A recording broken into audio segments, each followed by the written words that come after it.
अधिकतर लोगों के मन में ये प्रश्न होता है, महाराज जी व्यसन करने वाले, उल्टे सीधे काम करने वाले लोग कभी कभी ज्यादा सुखी दिखाई देते हैं।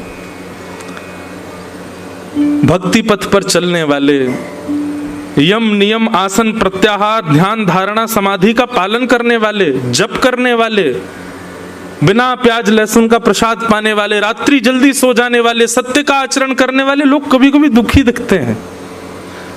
भगवत आराधन करने वाले लोगों के जीवन में कभी कभी संकट ज्यादा दिखाई देते हैं, कष्ट ज्यादा दिखाई देते हैं, और व्यसनी पामर जीव कभी कभी बड़े प्रसन्न दिखते हैं। ऐसा क्यों? इसका भगवत कृपा से एक उत्तर मन में आया, बहुत ध्यान से सुनना। सीधी बात है,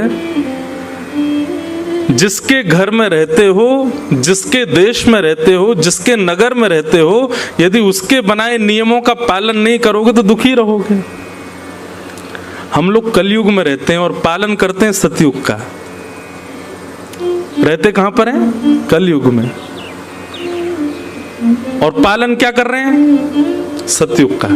सुबह जल्दी उठेंगे, बताओ 5 बजे से कथा, आज सॉरी 5:30 बज गए हैं, कल 5 बजे बैठ जाऊंगा मैं, कल आप और जल्दी 4:45 तक आ जाना। आज भी आ ही गए होंगे, हम ही हैं ऐसे, क्या करें। तो आप रहते कलयुग में हो और पालन करते हो सतयुग का। कलयुग को ये बात अच्छी लगेगी? नहीं लग सकती। तो कलयुग क्या करता? अब वो आप पर कुछ प्रहार तो कर नहीं सकता, तो वो क्या करता है? कलयुग का पालन करने वाले लोगों को सुंदर बना करके, सुखी बना करके आपको दिखाता है। कलयुग देख, मांस खाने वाला, मदिरा पीने वाला, उल्टे सीधे काम करने, देख कितना सुखी घूम रहा है, और तू देख राम राम जपता है फिर भी कितना दुखी है। आपके मन में संशय प्रकट होता है, और ये संशय कौन प्रकट करवाता है? कलयुग ही करवाता है, क्योंकि वो आपको छेड़ नहीं सकता, आपसे कुछ कह नहीं सकता, इसलिए वो उन लोगों को सुखी दिखाता है। वो है नहीं सुखी, महादुखी हैं वो लोग, पर आपको ऐसा दिखवाता है कि देखो मेरे नियमों का पालन करने वाले कितने सुखी, और तुम सबरे सतयुग त्रेता द्वापर का पालन करते हो कितने दुखी हो। और इसी प्रभाव में आकर के कई लोग नाम जप छोड़ देते हैं, कई लोग भक्ति पथ छोड़ देते हैं, कई लोग कथा साधन छोड़ देते हैं। क्यों? वो ज्यादा सुखी हैं। हम भी करके देख लें तो क्या बुराई। लेकिन भैया विचलित मत हो, कलयुग आपको कितना भी प्रभाव दिखावे, आप अपने पथ का त्याग मत करो, आप अपनी निष्ठा का त्याग मत करो, आप अपने नियम का त्याग मत करो। लगे रहो बस अपने क्रम पर। तो ये अवगुण जो हैं ये कलयुग के रूप में, पर यही अवगुण यदि ठाकुर जी के प्रति प्रस्तुत कर दिए जाएं तो यही गुण बन जाएंगे। क्रोध ठाकुर जी से हो, नाथ सूरदास जी पर आपने कृपा की, भक्तिमती मीराबाई पे आपने कृपा की, इतने सब वैष्णवों पे आपने कृपा की, हम इस योग्य तो नहीं पर हम पे थोड़ी तो करो नाथ। क्रोध, लोभ, लोभ कैसा हो ठाकुर जी के प्रति? यदि पता चल जाए कि वो इतना नाम जप करते हैं तो लोभ जगे, मैं उनसे ज्यादा करूंगा, ये लोभ अब संसार में है तो फिर विषय बन जाता है। ठाकुर जी की भक्ति में आ जाए तो यही प्रेम लक्षणा भक्ति बन जाता है।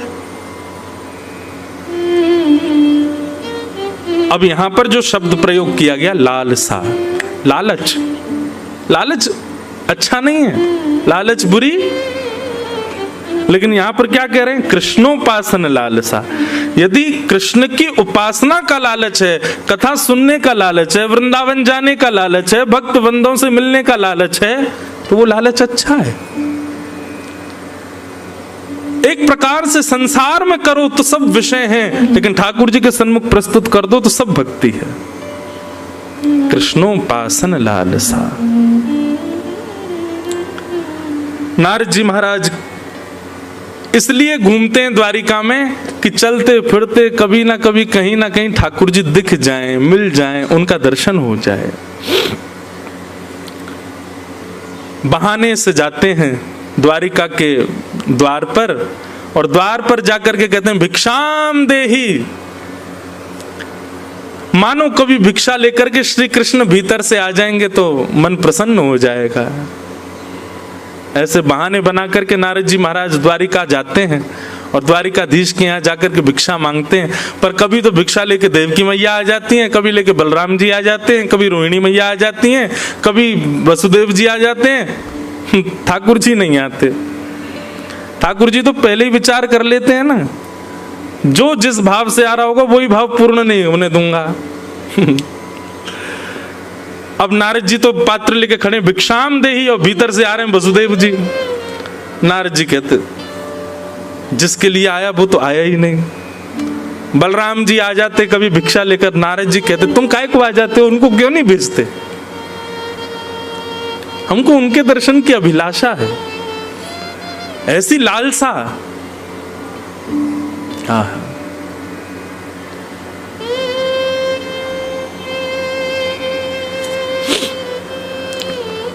श्री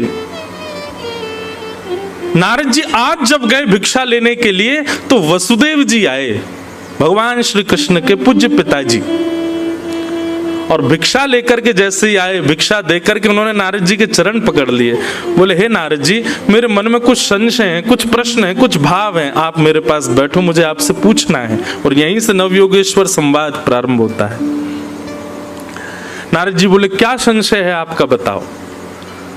तो भगवान श्री कृष्ण के पूज्य पिताजी श्री वसुदेव जी कहते हैं,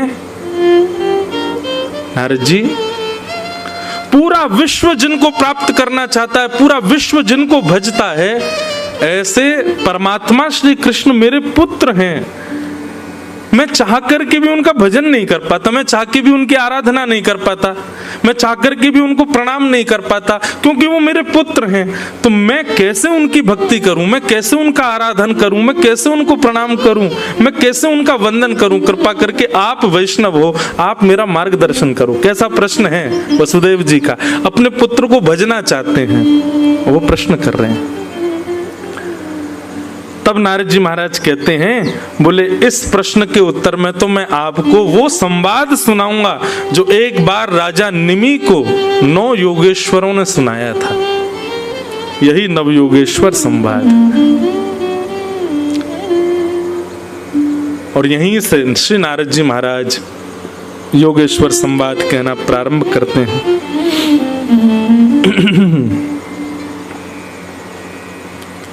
सबसे पहला प्रश्न क्या है, भागवत धर्म किसको कहते हैं, मतलब भक्ति पथ, इसी को भागवत धर्म कहते हैं।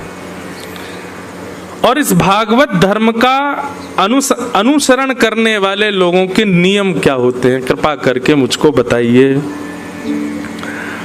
और इस प्रश्न का जैसे ही उत्तर दिया, सबसे पहला उत्तर कौन दे रहे हैं, कवि नाम के योगेश्वर। कविर्वाच, बहुत ध्यान से सुनिएगा। प्रश्न क्या है पहला, कि भागवत धर्म क्या है। भागवत धर्म का मतलब क्या होता है, भगवत प्राप्ति का मार्ग क्या है, कृपा करके हमको बताओ। और यहां से कवि नाम के योगेश्वर, पहले योगेश्वर उत्तर दे रहे हैं।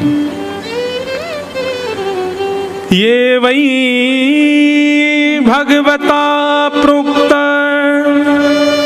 उपाया आत्मलब्धये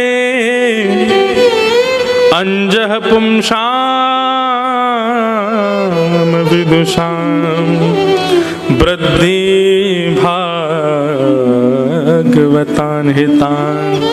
अच्छा, एक बात मन में आती है, बहुत ध्यान से सुनना बंधु।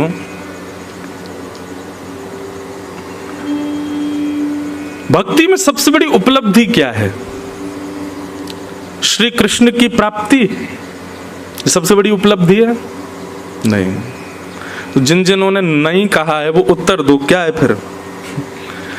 जिन लोगों ने मना किया कि कृष्ण की प्राप्ति सबसे बड़ी उपलब्धि नहीं है, तो फिर उत्तर बताओ क्या है सबसे बड़ी उपलब्धि?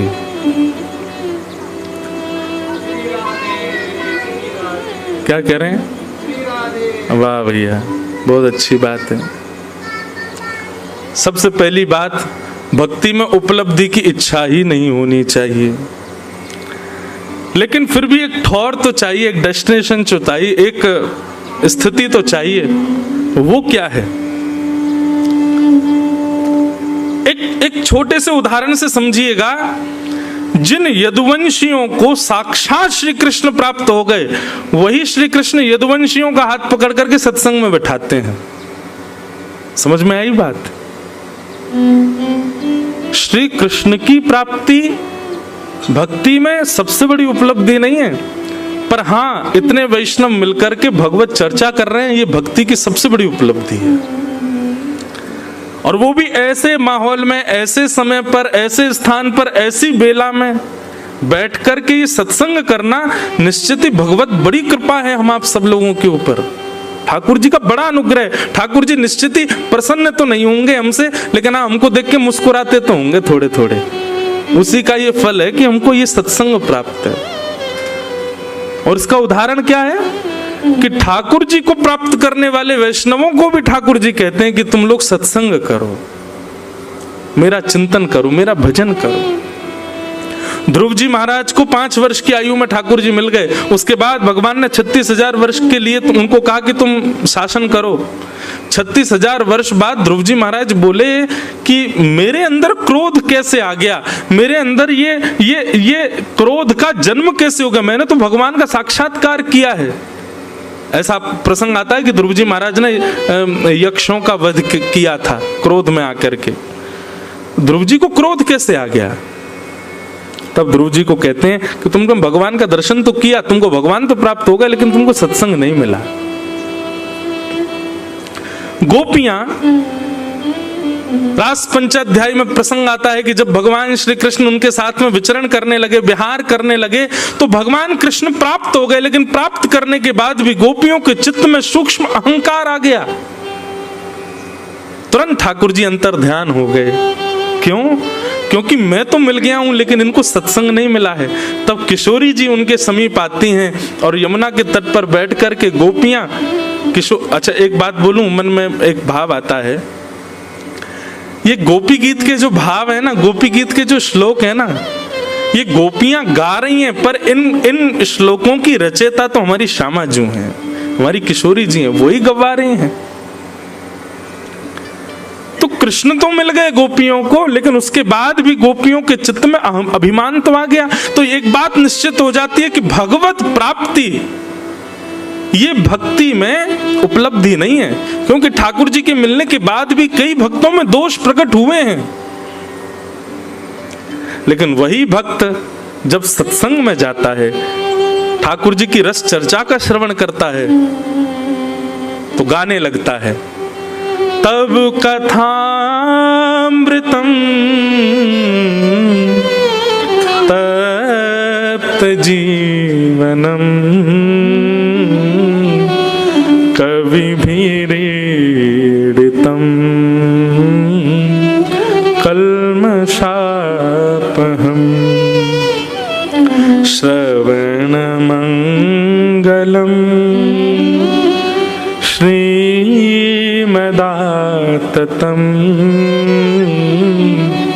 भुवि गृह्णन्ति ते भूरिदा जनाः। वास्तव में गोपी गीत में जब ये वाला श्लोक आता है ना, तभी ठाकुर जी तैयारी बना लेते हैं, अब मुझे इनसे पुनः मिलना है। क्यों? क्योंकि कथा के प्रति, सत्संग के प्रति इनकी रुचि दिख रही है। ठाकुर जी जब देख लेते हैं कि भाई इसमें सारे गुण हैं, खूब जप करता है, खूब तप करता है, यज्ञ करता है, अनुष्ठान करता है, तिलक स्वरूप करता है, पर कथा में इसकी रुचि नहीं है, तो ठाकुर जी कहीं ना कहीं अपने आप को दूर ही रखते हैं। लेकिन बाकी के साधनों में इतनी रुचि नहीं है, कथा श्रवण में बड़ी रुचि है, तो ठाकुर जी पहले ही आड़े आ जाते हैं, बोले इसको दर्शन तो मुझे देना। सत्संग इतना प्रिय, क्योंकि ठाकुर जी जानते हैं कि सत्संग ही वैष्णव का शुद्ध निर्माण करता है। गैर सत्संगी व्यक्ति कितने भी नियम साधन करता हो, उसके अंदर अपराध रहेगा ही रहेगा, लेकिन सत्संगी व्यक्ति अपराध विमुक्त हो जाता है, क्योंकि सत्संग बता देता है, बोध करा देता है क्या सही, क्या गलत, क्या उचित, क्या अनुचित।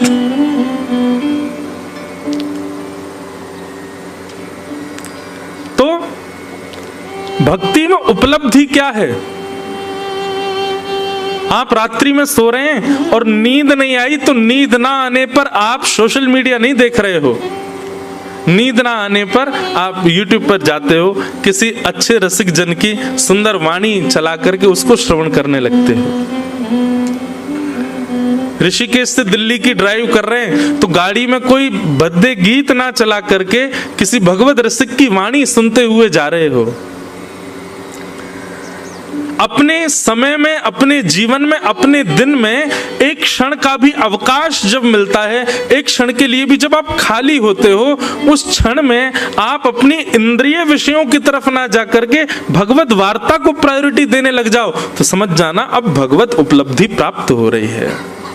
अब आप भक्ति के पथ पर अग्रसित हो गए हो। एक प्रकार से ये कह दूं तो जैसे पथ पर चलते हैं तो माइलस्टोन आते हैं ना, इतनी दूरी और रह गई, इतनी दूरी और रह गई। जब ऐसी स्थिति हो जाए कि आप नींद ना आने पर मार्ग पर चलते हुए अपने दिन के अवकाश में सत्संग को प्रायोरिटी देते तो आप पहला माइलस्टोन पार कर चुके हो, अब ठाकुर जी के और समीप आ चुके हो। वही बात यहां पर कह रहे हैं, भगवतः प्रोक्तः उपाय आत्मलब्धये अंजः पुंसाम विदुषाम वृद्धिम भागवतान हितान।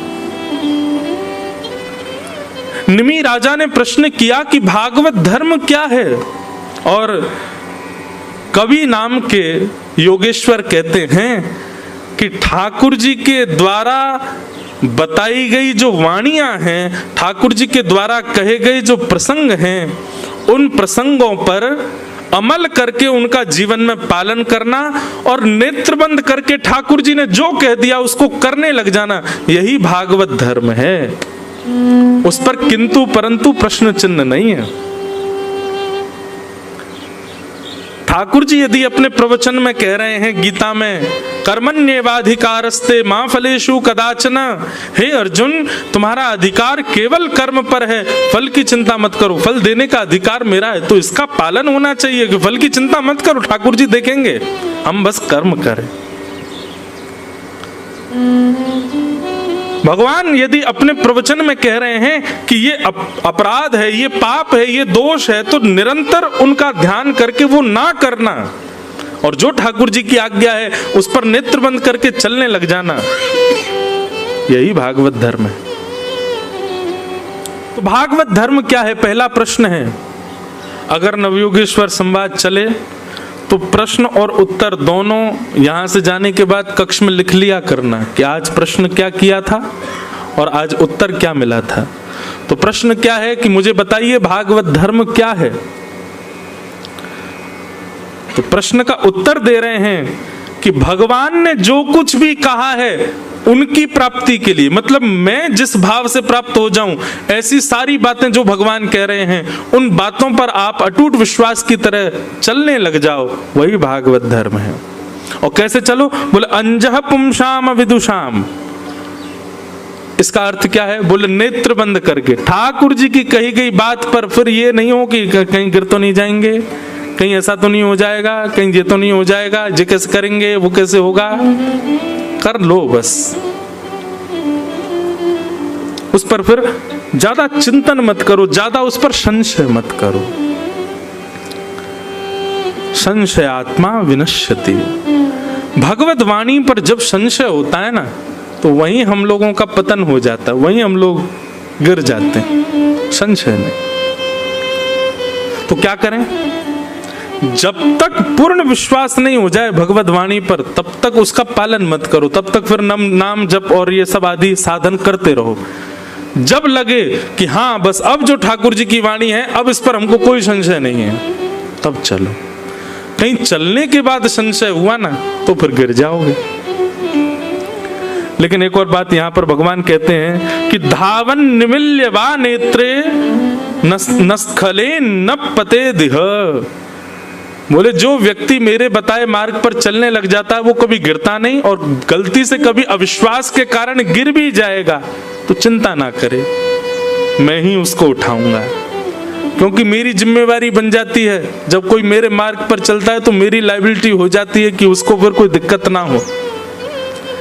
लेकिन फिर भी यहाँ रसिक जन आज्ञा कर रहे हैं, भगवत वाणी आज्ञा करती है कि आप उस पर विश्वास करके ही चलो जो भगवत वाणी है। भगवत वाणी क्या है, पूरी भागवत भगवत वाणी है, रामायण भगवत वाणी है, भगवत गीता भगवत वाणी है। व्यास मंच पर बैठ करके व्यास जन बुद्धि विवेक के साथ, आजकल व्यास मंच से भी कुछ भी कह दिया जाता है, इसलिए मिलावट केवल मिठाइयों में नहीं है, सब्जियों में ही नहीं है, व्यासपीठ पे भी हो गई है, हैं?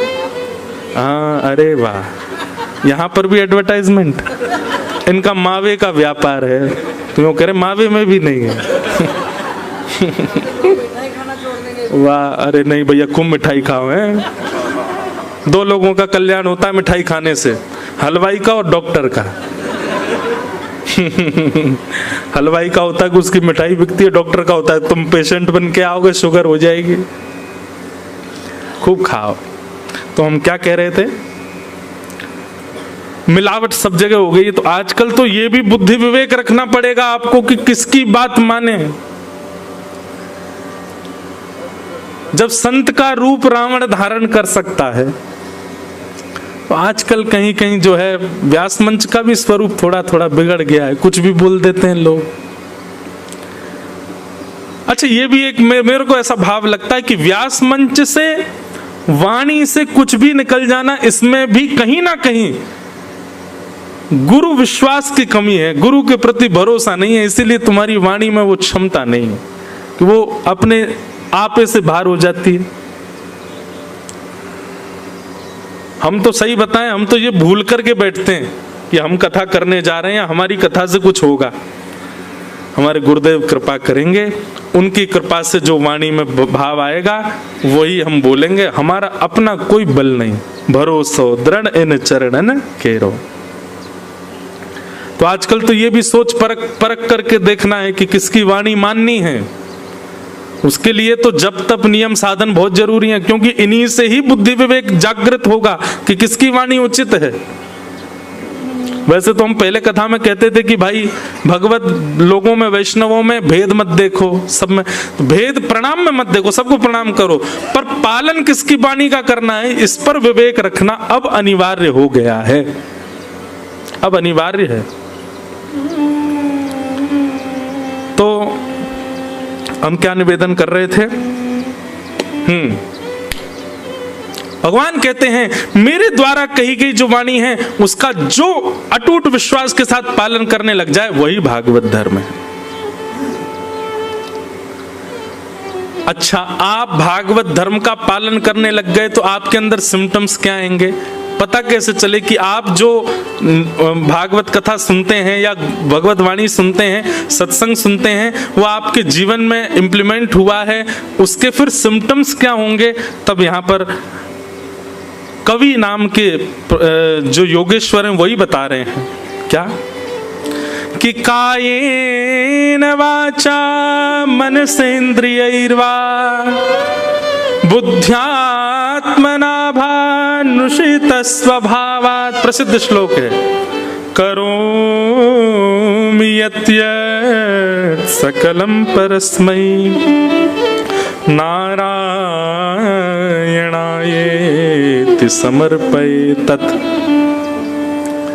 फिर क्या होगा, आप जब भगवत वाणी का पालन करने लग जाएंगे, अटूट विश्वास के साथ भागवत धर्म भक्ति पथ पर चलने लग जाएंगे, तो आप अपनी सत्ता भूल जाओगे। अभी क्या होता है, ये काम मैंने किया, ये मैंने किया, ये क्रिया मेरे द्वारा संपादित हुई है, इसको मैंने बनाया, इसको मैंने सिखाया, ये मैं पना जो होता है ना, ये आपके अंदर यदि विद्यमान है तो निश्चित ही आप अभी भक्ति पथिक बने नहीं हो। आप कुछ भी कर रहे हो और उस क्रिया के पीछे मन में भाव आता है कि मेरे ठाकुर जी ने कराया, श्री गोपाल जी की कृपा से हुआ। अच्छा, एक और बात बोलूं, इसमें भी दो तरफा बात है। कई लोग बोलते तो ऐसा है ठाकुर जी ने कराया, लेकिन मनी मन ये सोचते किया तो मैं नहीं है। बोलने में क्या जाता है भैया, तुमने बहुत जोर की कोठी बनाई, सब ठाकुर जी कृपा, ठाकुर जी ने करवाया। ठाकुर जी तब मन में सोचते होंगे मैं सीरियस हो जाऊं। कभी कभी मेरे मन में भाव आता है ठाकुर जी की एक बहुत बड़ी कृपा है हम पे कि वो हमारी बात को सीरियसली लेते नहीं है।